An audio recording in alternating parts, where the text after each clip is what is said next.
guess it is time to get started. Welcome, welcome. I'm so excited to see you all today. If I have not met you or seen you before, please make sure that I know who you are before you leave. Part of our program is that I like to know. So my name is Dr. Keys. This is my first year as an MSW coordinator. So I'm just going to tell you that just like you're new to understanding graduate education, I am very new to understanding being the coordinator for graduate education. So we're going to be learning together. I'm really excited about the program that we're getting ready to launch. So what I'm going to do today is spend about, I hope, I talk a lot, 45 minutes talking about our program and talking about the program you will be applying to. How many of you realize that the program that you're going to be applying to looks completely different than the program that is currently in place? Like that? Okay, a few of you are raising your hand saying yes, maybe. And so my job today is just to make sure that everyone knows what type of program that they're applying to, number one, and number two, how to apply to the program. So I will be honest, last year in January is when I started taking over the reins and started with this whole new system of social work CAS that I'm going to show you today. And anybody looked at that? What do you guys think? Be honest. It was good? It's good? Okay. I personally don't think it's as intuitive as I would like it to be. Does that make sense? Because like you have to click here and then, oh, something else shows up. And you have to click here and oh, something else shows up. We're going to look at that for a minute. Hello to all my people on Zoom today. Thank you for coming via Zoom and I see you. And I'm so excited that you're here. And the reality is, what I'm teaching you, we're going to spend a lot of time to apply to this program and get accepted because we do a lot of stuff here. So I will get started. I'm going to do some introductions very quickly, and then, and this is very informal.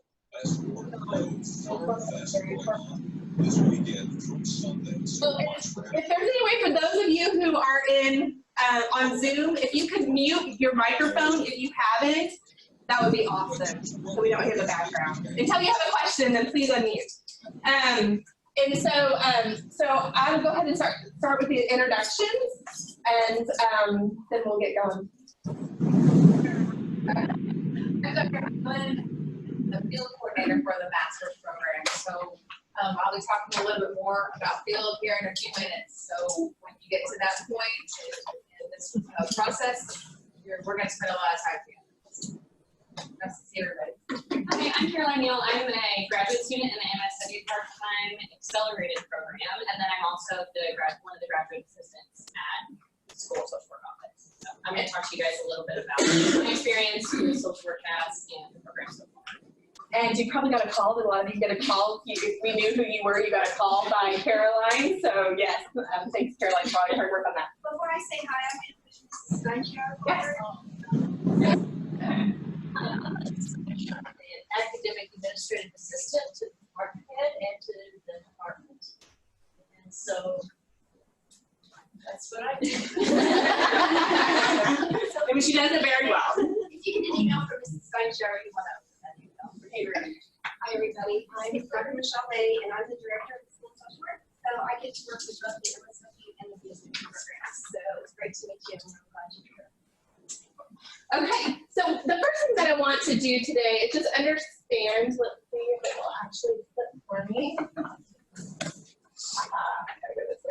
Okay, so a lot of you, when you're debating what graduate school you want to go to, anybody looks online and like you get overwhelmed with all the different types of tracks that you can apply for? Like, I get that. I didn't know either.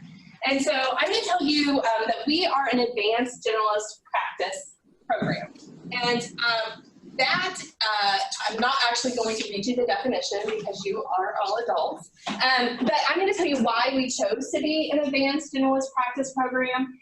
The reason why we did is we are required by Council on Social Work Education to have an advisory board. And who do you think's on that advisory board?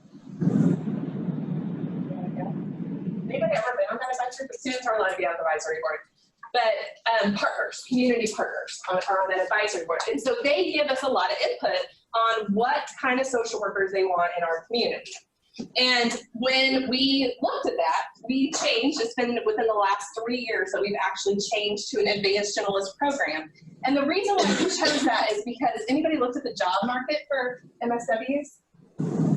very diverse, right? You can do a lot of things with an MSW degree. And so if we said to you, gosh, we're only going to do the clinical track, okay, would we prepare you for all the administrative positions out there? No.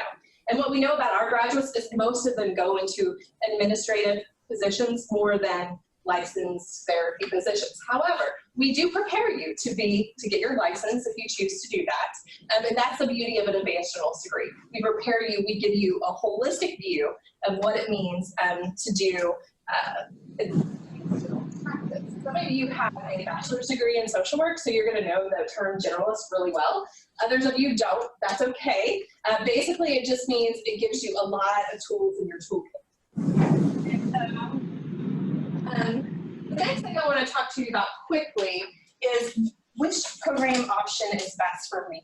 So really, we have 4 programs that we run on the graduate level. So I'm going to talk about the first 2 programs, which is the part-time advanced standing program, which is 1 year.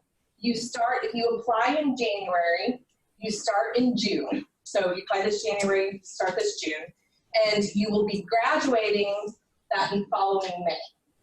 So it's like a week shy of a year, right? So we can say less than a year. Sounds really cool. So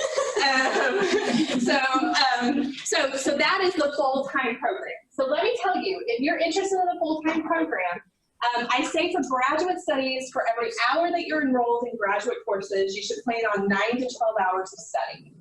So that gives you kind of an idea of which should I be in the part-time, oh goodness, Freudian.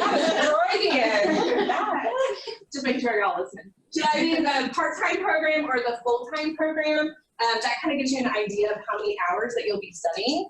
So the full-time program is the one that I just described. The part-time program, you will also start in the summertime if you're advanced standing. So you will start in June. So you apply now, start June, and then you will go 2 years in our program. So you will take half the courses. This is how I usually say to students, if you don't have a job, or you have a job where you're working like 20 hours or less, and your job's really flexible, go full-time. That's a great option for you. If you have, I'm looking at her in specific because I know she has a lot of stress on her face. She has been working full-time in the field in a very stressful position that I also used to work in, and I went part-time because that was the best option for me. So if you're a person that's working full-time in the field somewhere, the best option for you is part-time. And so that program takes 2 years. You will do 1 practicum at the end, which is 525 hours. 1 practicum at the end, and that Dr. Havlin will talk about that in a little bit. That has to be approved by Dr. Havlin, and you will have to be doing, for those of you who currently have a DSW, right now you're doing generalist activities in your practicums or your practicums that you did in the past, you will be doing advanced generalist. So that means your work will look different. So you will have to, if you're currently working somewhere as a case manager or something like that, you will have to find something different within the agency to fulfill the requirements of what it is to be an advanced generalist practitioner. Because as an advanced generalist, we use advanced practice theories, and as a case manager, in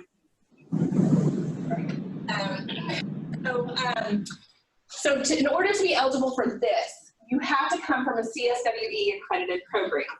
I've already gotten a lot of emails. If you've gotten on the application yet, it's going to ask you for verification of your accreditation. Have you guys seen that?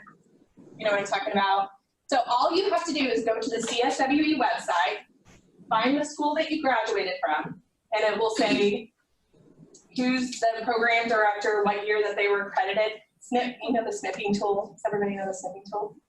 You know what I'm talking about? Yeah. Yeah, why am I asking? So use the snipping tool and save it, and then just upload it to the social work pass application. That's all we need. We just need a picture of the school that you're graduating from, okay? Our new program, and this is what's changed, and this is you apply and get accepted and start in June. You will be our first cohort of completely online asynchronous learning, okay? And so what that means is that all of the classes will obviously be within a 16-week semester, or in the summer, what's like 10 weeks in the summertime, but you will not actually meet face-to-face with your instructor during that time. you will have a lot of time with other students in your class. And let me tell you what that looks like. Some of you don't live in this area, you don't want to move in this area, that's fine. For those of you who don't want to live in this area, you'll be doing a lot of what I'm doing right now, which is Zoom, okay? And you'll, without me there, you'll be talking to people, recording your videos, doing therapy via Zoom. Some of you live here locally, and you're a person that you are partnered with for different assignments, like say, hey, let's meet in person to do this. Either way is fine, there's no wrong way to do it, but it's on your own time. Your practice skills that we're going to teach you, you will be practicing with other students on your own time and own schedule, not our schedule. If that makes sense? There will be 3, for those of you who don't live in Springfield, there will be, and this is for the, I should say this, these things that I'm talking about now are for both the regular standing program and the advanced standing program. There will be 3 required times that you'll actually have to come to campus. The first one is for an all-day MSW orientation. And really the whole goal of that is obviously for you to know what you're doing, right? And the other goal is for us to get to know you and for you to get to know the students who are going to be in the program with you, so you can feel comfortable at 3 a.m. Probably don't call it 3 a.m. unless I put that. Saying, hey, what's the answer? How do I help me with this? How do I answer this question? So, so that's, we have one orientation that we do when you first start the program that will happen in May. For this is regular standing and advanced standing. It will be all day long from 9 to 3. Okay, that you'll be required to be here. And then you will, for both regular standing and advanced standing, you'll have to go in the fall to a field fall. Dr. Hamlin, are you doing it in the fall or spring?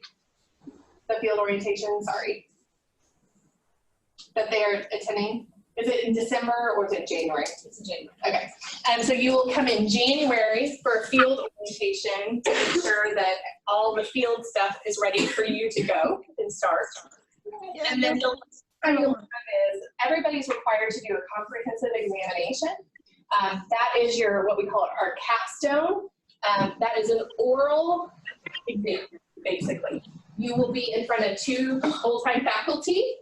It will be an hour-long presentation using advanced practice theory. Give you a case scenario, and you have to walk us through the plan change process as an advanced journalist using an advanced theory. And so that will be the last time you'll have to come to actually physically to campus. So those will be the 3 times that you physically come to campus. So the other thing I'd like to mention is that we are accredited by Council on Social Work Education. Some of you who are not coming in with a bachelor's degree in social work might say, why is it important to be accredited by Council on Social Work Education? Those who have been in my friends to be accredited by Council on Social Work Education. No, baby. You're really not a social worker. And then how many of you want to go on and get licensed as LCSW? Several of you. Guess what? You have to come from an accredited CWE program to get licensed in the state of Missouri. So we're serious about accreditation. So sometimes you're like, why are we doing that really wonky thing? Probably because we're not dreaming of like wonky things that we want to do. It's because we're accredited and we have certain expectations and standards that we have to adhere to. And we have this program has been accreditation was almost 2 years ago, we're getting close, where they said one of the best programs they've ever seen. So you are at the right place at the right time to get a very good education. Any questions about the advanced standing program before I move to the regular standing program?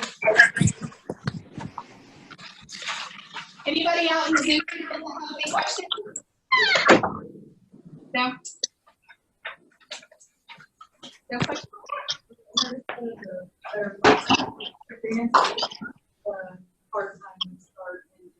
Yeah, okay. Both standing programs start.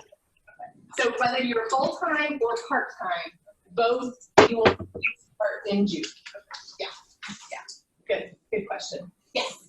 And for advanced, when do you have to apply that? January 31st of 2020 for both programs, regular standing and advanced standing. I have a question. If you've already previously done master's in social work credits, do they transfer over? So yeah, I can't see who's talking. Who's talking to me? Nicole. Hey, Nicole. Hi. Great to hear your voice. I was going to say to you, but I don't do this. So let's, Nicole, have we been in contact? Yeah. Okay. We look at it as a case-by-case basis. We do take some classes. It's a case-by-case basis, and it sort of depends on the class. So I know that's a very general answer, but we definitely need, and I can talk further about it. Okay. Thank you.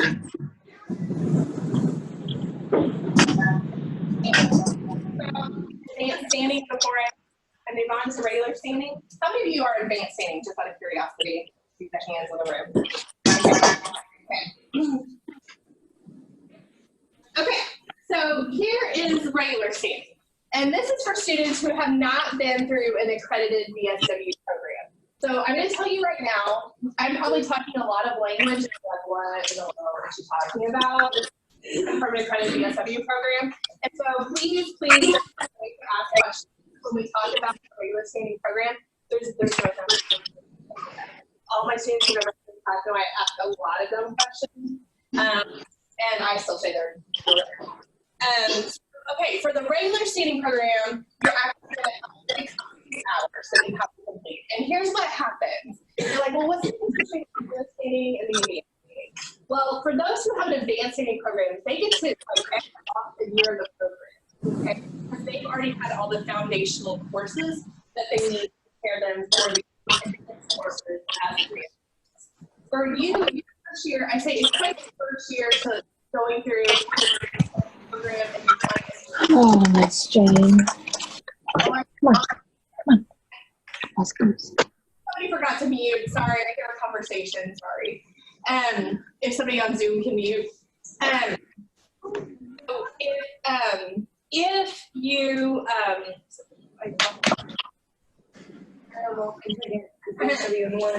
so basically your program will be, we're going to condense it into one. People who went through our program got to do it in 2 years. And so your first whole year is catching you up to people who have a VSW degree. And then your second year, guess what? You look around this room, all of you together, because you will be caught up, okay? And so your second year, by 1 year advanced standing or part-time, 2 year advanced. So your second year will be doing advanced journalist work. Your first year will be doing generalist work. And so same thing, all your classes will be asynchronous and online. Same thing, you will be required to come for an orientation. You will also be required to come to 2 field orientations, because as a regular standing student, you have to go through 2 practicum places. The first one is what we call a generalist. Look at all this technology, right? Around me. Your first one is a generalist practicum. So that's what, if you had a VSW degree, that's what as a VSW student you would be doing. Your second practicum, and so that is 450 hours. And so if you are a full-time regular standing student, that would be your second semester of your first year would be the 450-hour practicum. And then this second semester of your second year would be your advanced generalist practicum. That would be the 525-hour practicum. Again, yeah. Hey, anyone who's on the call who has their microphone still open, unless you've got a question, would you please mute it? Thank you. Thanks, Jim. So same thing, you have the same capstone requirements that advanced journalist students or advanced standing students have. You will also have to take a comprehensive, do an oral comprehensive exam the last semester that you're here. And you will also have to complete that 525-hour practicum, as well as the 451. But this counts as one of your capstones, the 525-hour one. So we have 2 programs, again, for regular standing students. We have a full-time program, which takes 2 years, full-time. And we have a part-time program, which takes 4 years. So there's also 2 options depending on where you are in life and how much work and family and whatever other expectations that you might have going on in your life. whether or not the full-time program or the part-time program option would be the best for you. Any questions about the goals? Sorry, I just looked at that. Any questions? Yeah. I didn't catch that. You said 525 overall and then 450 general. So yeah, so 450 for your first year, for your full-time, and then 525 for your second year. So that would be 975. Oh, I got it. My math right today. Thank you. So yeah, so total for, if you are a regular standing student, you will be in a practical placement 975 hours. If you are an advanced standing student, you will be in a practical placement 525 hours. Yes. And are all of these programs available fully online? Yes. Yeah, the only program we will have starting this application cycle is a completely asynchronous online program. So there will be no seated option for any student that goes through our program. Yeah. Would you still go by the new rule of medical hours or credit hours for the regular? Yes, you have a lot of studying, but I also know a lot of people don't like to be in graduate school for 4 years, right? Right. And so you really have to know you. Okay. So yes, it is the same rule of thumb, Okay. but you just have to, yes, it is the same rule of thumb. And I also know 4 years is a long time. So if you can get anything off your schedule to accelerate it, that's awesome. Yeah, so the application deadline for the regular standing and the advanced standing is January 31st, 2020. Any other questions about the regular standing program? Okay, so one of the things, how many of you guys are like, I get to pay for my graduate education all by myself? That's me, right? I'm assuming most of you in the room, you're like, I get to pay for my, yeah, me too. I'm still paying for my graduate education and my doctoral education, so is Dr. Havlin. So one of the things I wish I'd asked a lot more questions about, I just made smart choices without knowing I was making smart choices, I guess, was how much does this program cost? And one of the things that when you're looking at graduate education, especially if you're going to be working full-time and can't get an assistantship, because there's no such thing as Pell Grants for graduate education, right? There's FAFSA loans. You can get loan money. They give you actually a lot more money, just so you know, as a graduate student than they do as an undergraduate student as far as loans go. But as far as Pell Grants go, they don't. And so so one of the things I think if you're deciding between us and another university, well, of course I'm going to say us because we're the best, but not only are we the best, we also are an inexpensive option for you. Your initial application fee for our program is $50. You pay that directly to social work CAS, okay? Nothing that you do as far as the application is sent to the university, the graduate college, or the School of Social Work. There's nothing that you do that is sent to the university or the School of Social Work, okay? And I didn't even nod to it, I'm sorry. We probably have some early admission students here. I don't want to confuse people. So for those of you who are early admission, and I'm not even going to talk about that other than to say I see you, and you at this point are going to have to be doing the same things I'm talking about. Does that make sense? So this is now applied to you as well. So here's some things. If you have ever considered a graduate assistantship, anybody know what a graduate assistantship is? Yeah, what do you want to say what it is? It's like not a grant, but it's like you work to pay for your school. Yeah, Caroline, can you tell me, do you mind saying how much money it is and what's the benefits? So it fluctuates from like semester to semester. This is what previous grad assistants told me. This is my first semester. But you don't pay tuition. You get like a reimbursement on your account for your service fees and your tuition. And then the stipend is anywhere from like $950 to $1,000 was where it fell last year. About month, 2 years. Yeah. So for those of you, that are thinking maybe I could quit my job and get a graduate assistantship, yes. Yes. Now here's what I'm going to say. You have to be flexible about where you want that assistantship. So for example, next year we only have 2 graduate assistants in our office and they're both part-time, so we won't have an opening next year. Don't be discouraged. You look for assistantships through the graduate college website. You can literally search on the Missouri State graduate graduate assistantships, and it will take you to the graduate college, and it'll say apply now, and they'll give you an application, and it will tell about all the openings. And here's something I learned last year, late in the game, that I didn't know. Even if you haven't heard back from us, you can still, if you see an assistantship, like let's say it's February, you've submitted your application in January, and you see this amazing assistantship and you want to be considered for it, they told me last year you don't need an N number. Have you heard that as well, Dr. Day? Yeah, you don't need an N number. You don't even need to be accepted yet. Don't wait. The early bird catches the worm with good assistantships. So don't wait till you hear from us to see if you can apply. Go ahead and apply because we want to get you. We have social work students across this campus in graduate assistantships. And so it is an option and a very good option for you. But if you wait and hear from us and wait 2, 3, 4 weeks later and then think, oh, maybe I'll look into it, you're probably too late.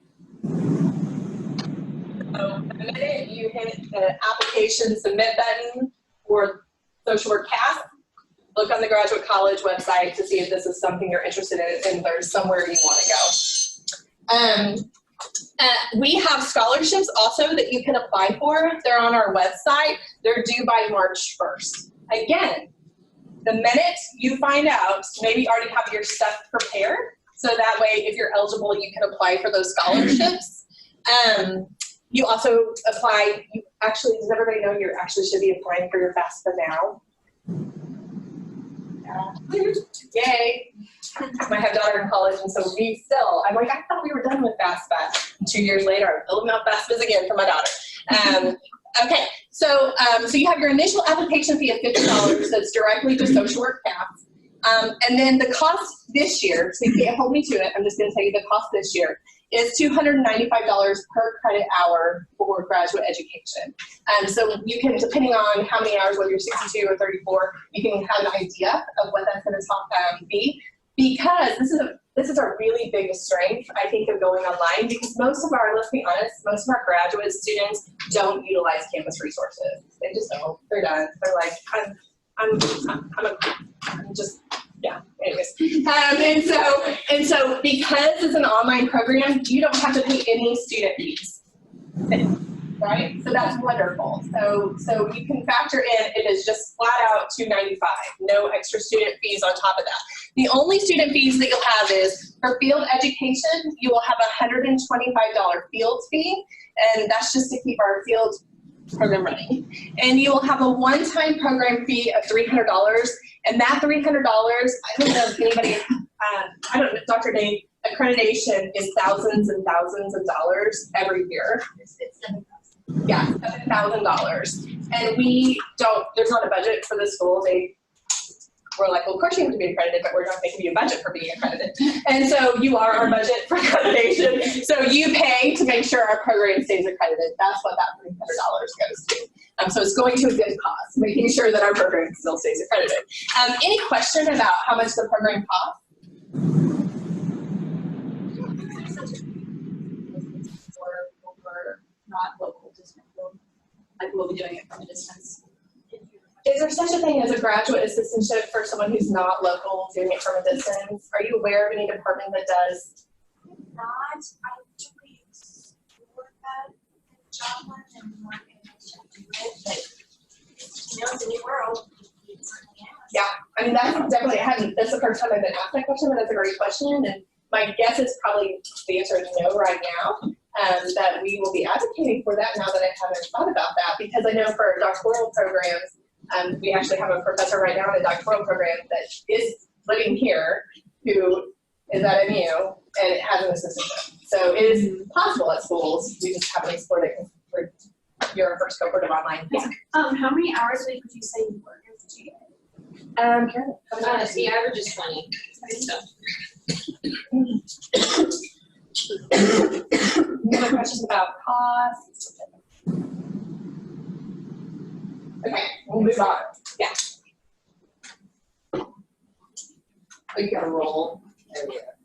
Okay, so if you haven't checked out the admission requirements yet, I just want to remind you that both the advanced standing and the regular standing programs require you to have a 3.0 GPA or higher. If you, the good thing is this though, some of you might have your freshman, sophomore year really not like general education courses. My daughter was at my house late last night because her internet's out doing anthropology, and she's like, when am I getting done with genetics, right? Not my favorite thing. So I get that. And so a lot of times we see people's GPAs not so great their first 2 years because maybe you love genetics. Awesome. I personally did not. And so, so what we see is when you get into the program in the field that you like, your GPA always goes up, let's be honest, unless there's an extraneous variable. And so we allow you, for both the regular standing and the advanced standing program, to have a last 60 hours completed GPA. Social CAS will actually do that for you, tell you what your GPA is. But if you're nervous and you're right on the line, our graduate college, if you email me, the graduate college will do it for you as well. I have to have a transcript. There's processes that go in place. But we can get that done for you. If you're like, I'm 2.9 cumulative, but my last 2 years, I rocked it. Probably you're over a 3.0, let's be honest. But if you're nervous about that, I'm more than happy to assist you with that. The other thing that I really, for regular standing students, this is really, really, really important. Advanced standing students, you come from CSWE programs. I've never seen a CSWE accredited program that didn't offer a research or statistics class because we're required by accreditation, to be quite frank. So you're covered. What you might not be covered in is if you did not get a C or better in that course, you're going to need to retake that course. For those of you who are regular students and have never taken a research or statistics course, and what I mean by that is all it has to say on your transcript is research somewhere in the title or statistics somewhere in the title. That's all it has to do. It can be from any field of study, okay? If basket weaving people have a statistics course, that's awesome. Let me know about it because I really like to take it. So it can be any field of study that you want, but it has to, on your transcript, say research or statistics, and you have to have received a C or a better. If you are having anxiety attacks right now as a regular standing student because you're like, oh crap, I haven't done that and I want to start the program next fall and apply this January, enroll in a course starting in January, send us the information that you're actually in that course, okay, and you are still eligible to apply as long as by the time you start our program, you have completed that class with a C or better, okay? So you still have time, so don't panic. But no, it has to be done before you start the program. The other thing, for those of you who are regular standing students, you have to have 9 credits of liberal arts. I find that this is really not hard. With all the general education courses that most universities require you to take, you take a lot of liberal arts courses. Any questions about the requirements to get in for advanced standing and regular standing?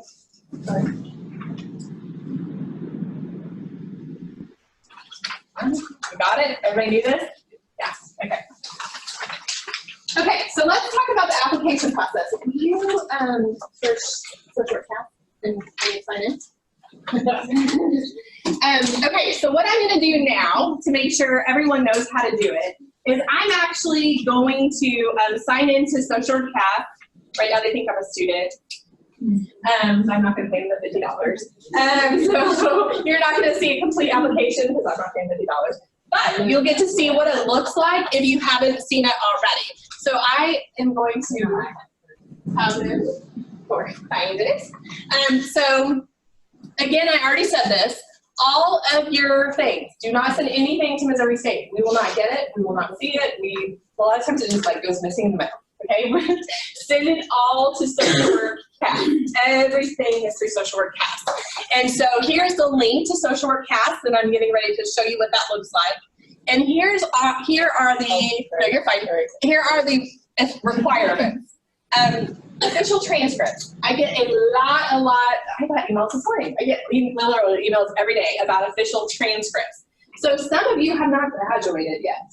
You're not going to have a completed transcript. That's okay. Okay. Send us what you got. I heard you. So I'm just saying this. Okay. to be honest, because the graduate college is allowing us to do this. Social work CAS might say your application is not verified. But as long as social work CAS is going to ask you to do all of your transcripts from every institution that you went to. One of the emails that I got this morning was, hey, I did this, what are they called for their, in high school? Thank you. The dual credit course. It's on my, I have to figure out what school. Graduate College at Missouri State says, no, you do not. We just need the transcripts, your final transcript that says you graduated. So, social work CAS doesn't like that, I'm going to be honest. And so they're only going to say your status is complete, never verified, because if you didn't turn in the dual credit transcripts, your application will only say complete. But we, as a university, only require your last transcript that shows a degree, okay? So, with that being said, if you're worried, please email me. I would much rather, like if you're like, why is this not saying verified? Why is it only saying complete? I love to check. I'm in the system every day, okay? Starting in about December, that's all I do. And so if you're worried, please email me like, Dr. Keys, will you check and make sure everything's there? Because here's what I don't want to happen. Something like your transcript's not showing up and January 31st hits, and by our policies, we can't admit you, okay? So just so you know, transcripts are a thing with social work CAS. Just gonna be honest. It takes a while because you have to put every single class that you completed in by, and if you don't do it correctly, social work CAS will kick it back to you. And so really check your emails, because social work CAS does send you like, hey, you didn't do this right. But you might just think it's like an annoying ad, right? And so then you go check it. But no, really, they're sending you stuff to say like, oh, you didn't do this right. The other thing you have to do is a resume. So for those of you who haven't done a resume in a while, time to get it brushed off and updated. For those of you who are probably doing resumes right now, good. And then you're going to do personal statement essays. At the end of this, I'm actually going to do a 45-minute presentation at the end of the month on how to write good personal summary statements. I'm Zooming it. I will tell you the time. I would love for you to come, and I'll tell you about all the things that should be in a personal summary statement. I'm not going to spend time on it today because I'm going to spend 45 minutes in a couple of weeks talking about that. But some of you might not need that. Some of you might say, I'm a rock star writer, and I got this, and these questions are super easy. Some of you might say, woo, it's been a long time. Maybe I should get a refresher. Come on to my class, and we will talk about it. The other thing you're going to need is 3 letters of reference. Here's another thing that I saw last year that I just want to be mindful of. Social work CAS does not give you a notification that one of your references hasn't submitted. You have to manually go and check to make sure that they have submitted. We had a situation last year where a student did not do that, and because of our policies, they were not accepted into the program because one of the references, they didn't follow up with that reference, and the reference did not submit. Because a reference actually submits their letter of recommendation through social work CAS. So just because you sent the email saying, hey, you need to write a new reference, doesn't mean the person on the other end actually A, got it because it could have gone in their clutter, because a lot of mine go to my clutter, or B, they forget. So make sure, go back in and make sure the box is checked. So do they have to be academic references? Yeah, bosses are great. We like bosses. We can't be a family member or friend. It needs to be someone who can talk about your educational experience or your work experience. Or both is great too. So, any questions about that? Are we going to talk about the coursework requirement, coursework entry? Is that like a oh yeah, sorry. This is, they actually manually make you put in your coursework on your transcripts. Yeah, you want to say? Okay, well, they also offer, I think they still do, like you can pay like $75 or whatever it is. Yeah. It seems like a lot of work and it's just tedious, but don't dedicate a couple. Well, I guess my question is more to, I graduated with my bachelor's 10 years ago. Okay. I do not have any of my coursework hard copies anywhere. So what would someone like me need to do? So you would request a copy to be sent to social work CAS. you would also request a copy to be sent directly to you. And so you could enter it, right? Just the It's just your transcripts. Just your Your transcripts, okay, It's so it's going not through like a like- sample of your actual, No. like, class coursework. that No, you've done, it just has like different that. sections that they require Okay. and you go through and put in like this semester. Okay, So they take your transcript and then they just want it in the system. But okay. it's either you do it or they do it. But Jay, do you want to add to that? Oh, I was just, thought that I heard the question differently, and then she was just asking about what you have to physically enter. My recollection was just like a form. Yeah, it's just the course name and number. But you will need Okay. your transcripts to do that. Okay, well, I guess I had thought it meant like a sample of some of your writing or something like that, like a sample of your coursework, but that's not the case. Yeah, just literally the course you took, how many hours it was, what grade you got. Yeah. So I'm gonna sign in really fast and just show you what you will see.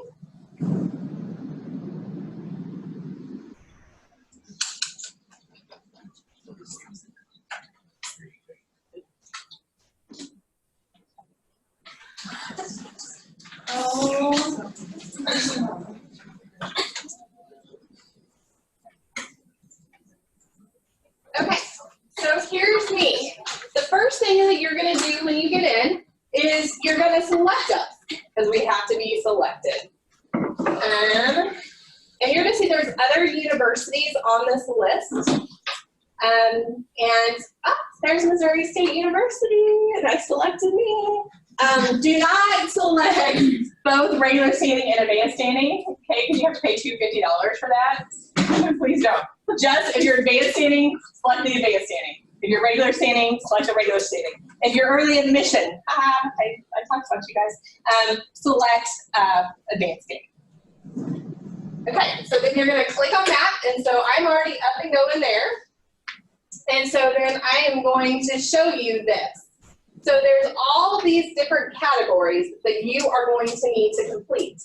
And here's the thing, I don't want to worry you, but last year we had some students who said, all of this says it's complete, but it wasn't verified. And so again, this is where your whole reference thing is.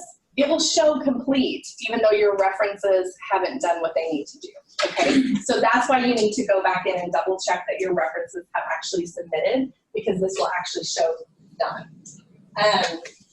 So you will, here's your academic history, where it talks about, remember it says all of your official transcripts, but remember Missouri State does not require all of your transcripts. Missouri State only requires your final transcript, okay? And so you don't have to do that, but no, it will never show you as a verified person in here.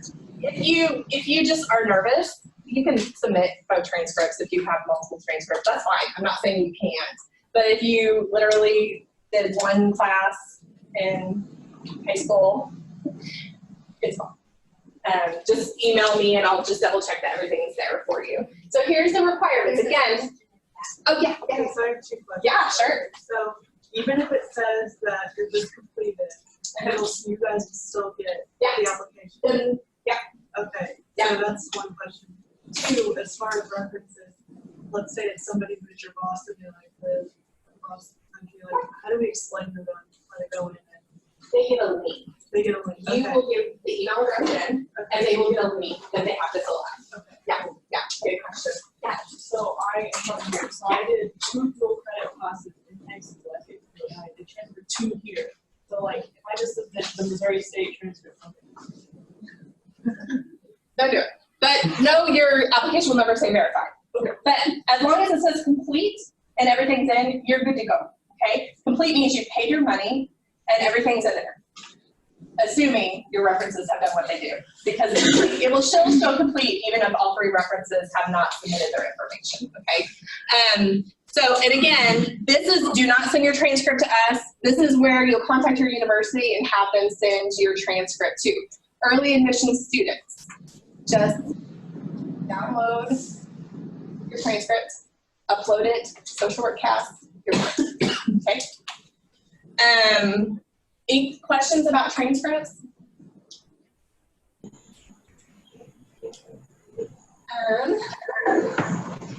sorry. Do you have any questions in Zoom world? Sorry. Yeah, sorry. This is Hannah. I was curious. There's some place on there that talks about like foreign university transcripts and like for study abroad and such.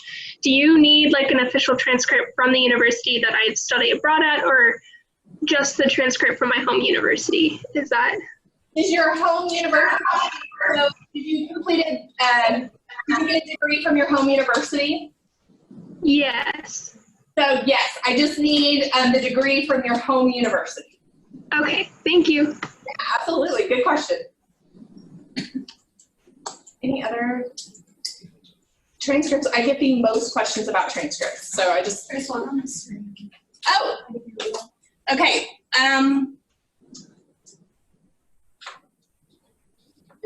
They're saying like, what if you went to 2 schools?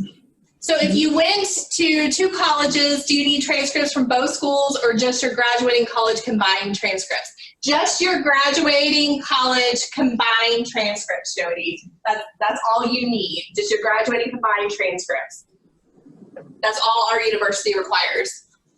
Can we use one of the same, hey Kaylee, can we use one of the same references from doing our BSW application as one of the same? So obviously it's gonna have to be a new reference letter because you've grown, changed, matured, right? But it can be the same reference. That answer your question, Kaylee? Oh, sorry. Okay.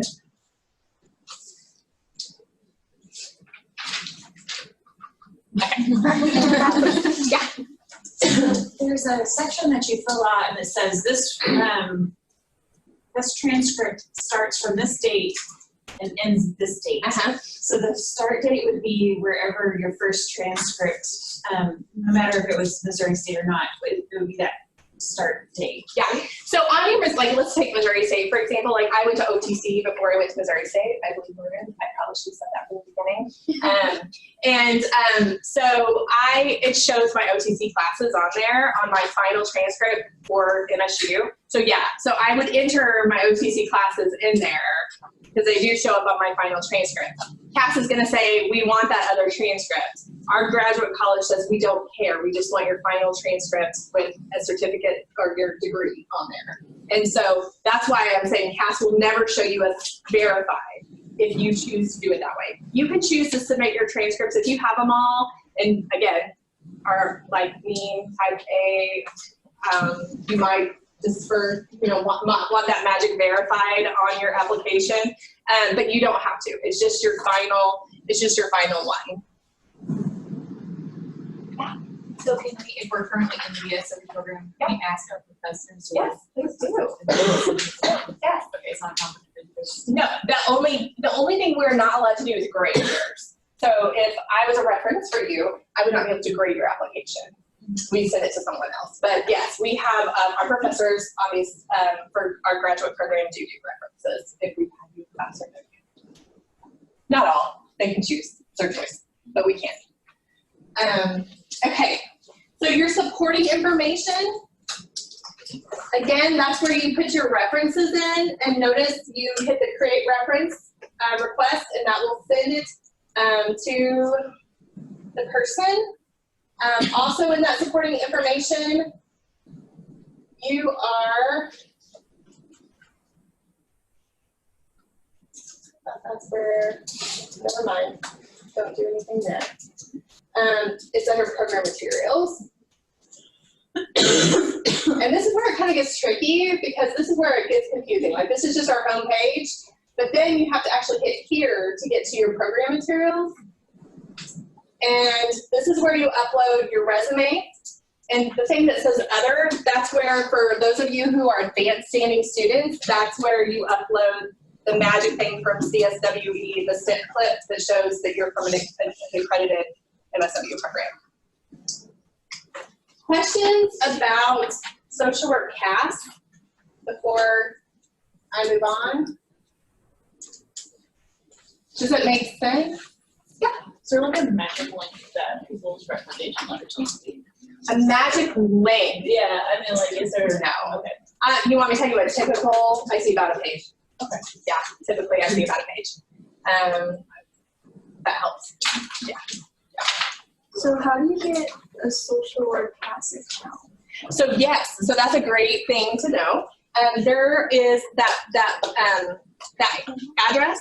You just put that into your search, and the social work cast program will come up, and you'll create your own username and password, and that will be your username and password for the entire time that you're in the program. Let me tell you, if you are having problems with social work cast, just in general, I can help you like see, hey, I see that. Does that make sense? But I can't help you with anything technical related to social work cast because they won't let me into that door of the system. Okay. And so if you're having some technical issues, which there were several technical issues last year, make sure there's a number on there that you can call. Students are allowed to call. Just keep calling it. Every time you have a question, just keep calling it, okay? I can't help you with technical social work cast things. I can only say, hey, I see that your resume's here. Great job. Or, hey, I see your transcripts here. Great job. Because that's all I have access to is to know what documents you've uploaded. I don't have any access to say, oh, I don't, like, why isn't my transcript uploading? Call it broadcast. Any other questions about social work cast? Here's the one thing I want to say about social work cast. Get your transcripts, your final transcripts in early. It has, last year I saw it take almost up to 6 weeks before it showed up in the system.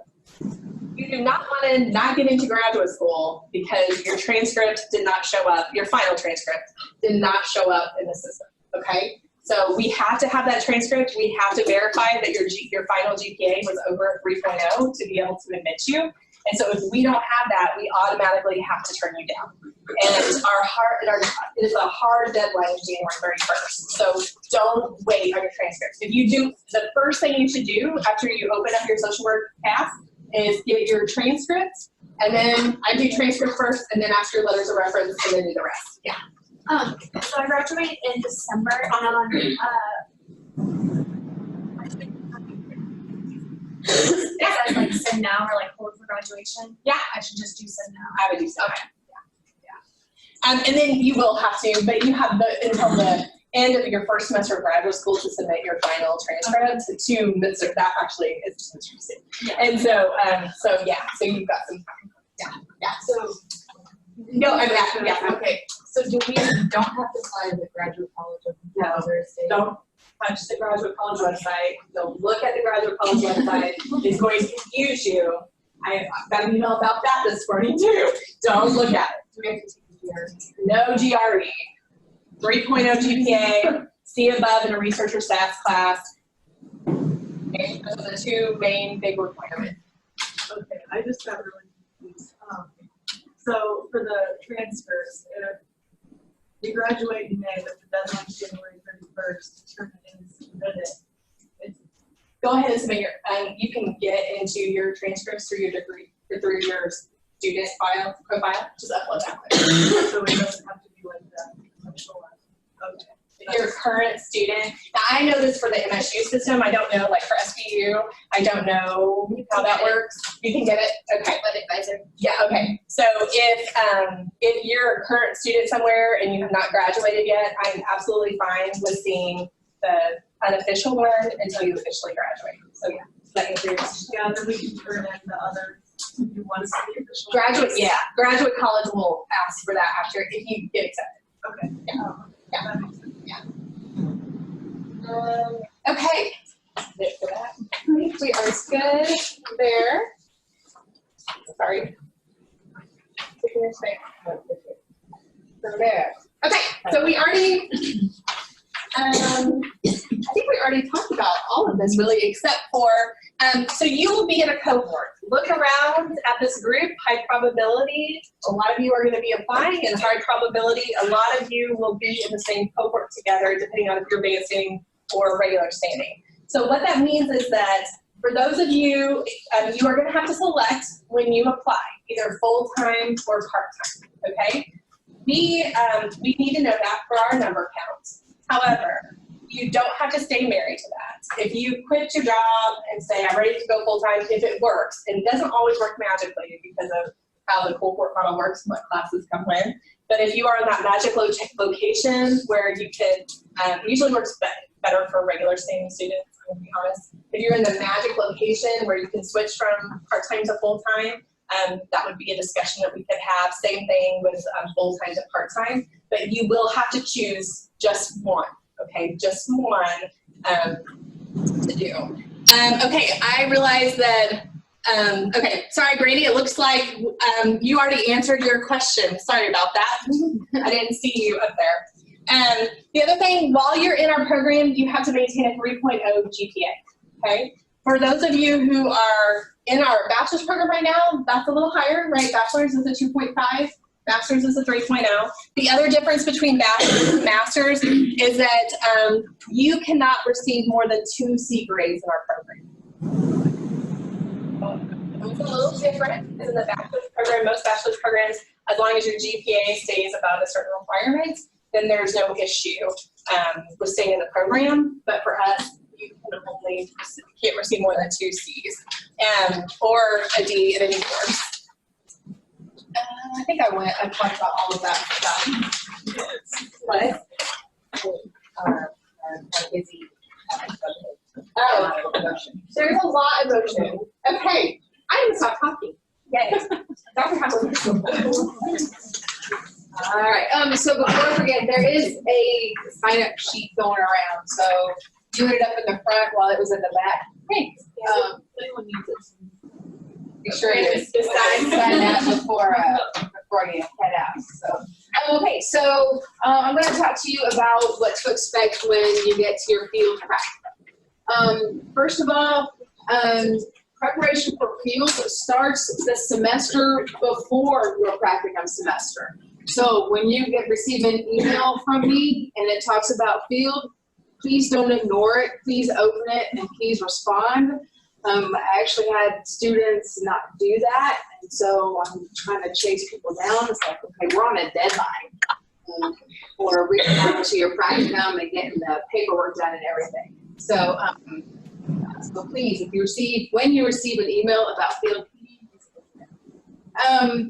and then what to expect after that is there's a pre-field orientation, and with that, I'll kind of let you know.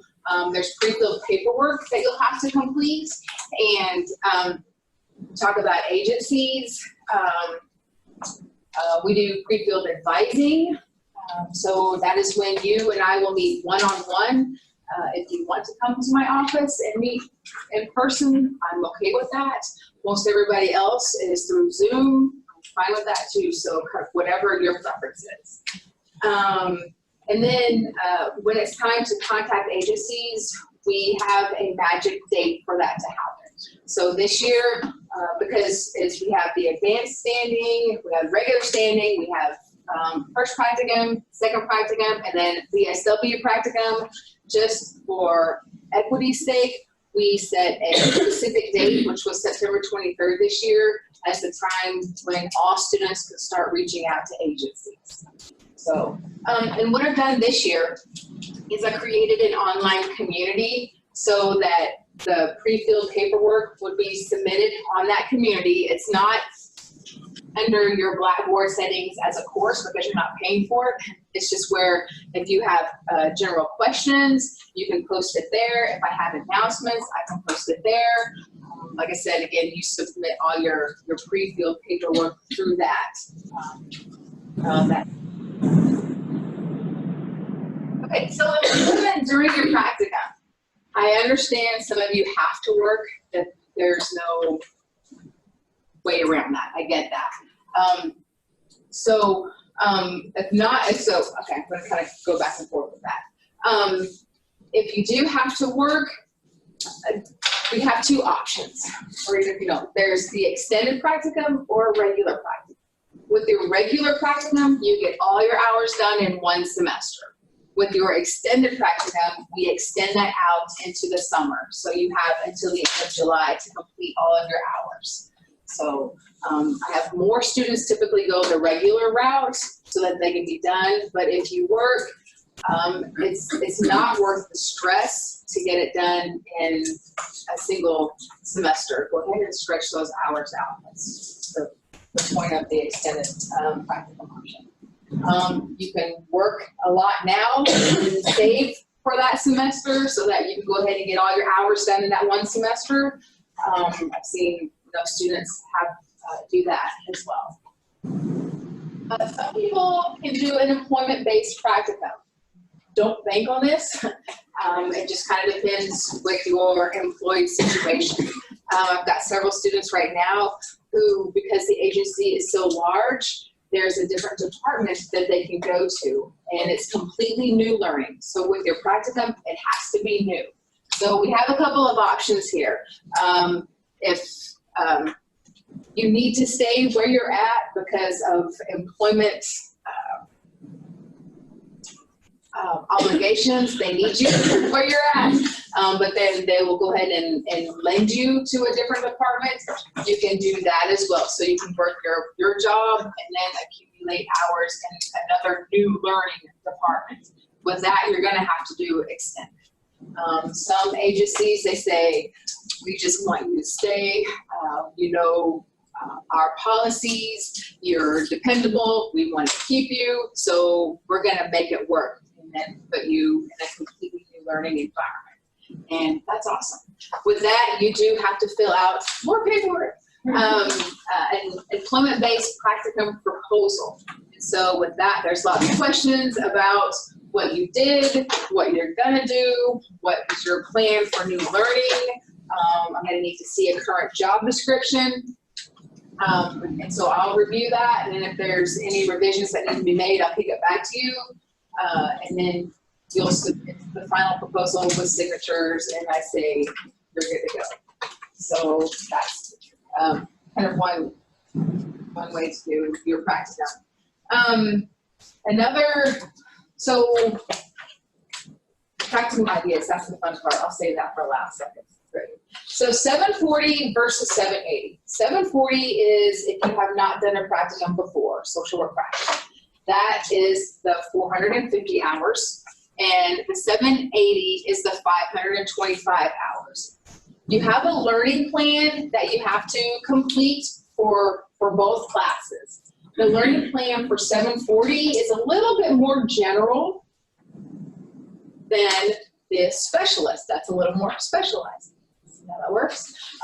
So when you're looking at practicums, kind of think, what do you want to do, like maybe once you get that piece of paper and you're done. So if you like medical settings, you may want to save that for your last practicum, because sometimes, a lot of times, practicum opportunities turn into an employment situation. So you may want to save that for later.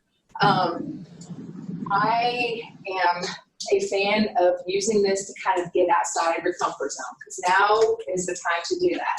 I'm a medical person. I love medical. My history is with nursing homes and hospice. I love that.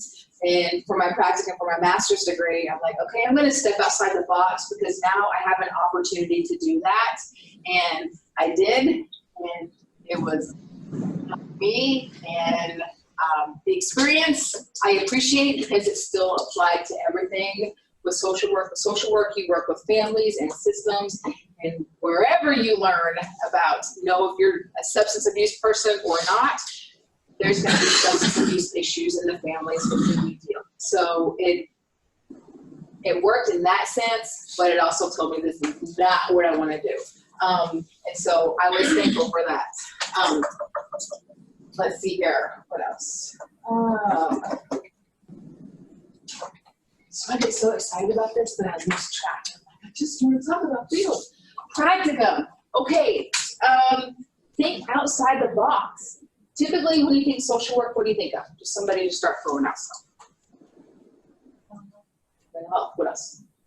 School. School. What else? Child welfare. What else? Counseling. What else? Okay. What else? Substance abuse. Okay. What else? Okay. What else? All right, I'm going to push you. I believe that a social worker needs to be everywhere. I'm not playing everywhere. Right now, I'm trying to put somebody in a library, the Greene County Library System. Right? Right? With homeless people. See, you get everything. You get mental health, you get homelessness, you get substance issues, you get it all, right? Watershed committees. What? Watershed committee? Okay, what, Michigan? All the water issues that's going on, that's environmental, all right? So what happens with the environmental issues? That affects physical health as well. Physical health, that also leads to financial issues, right? So think big.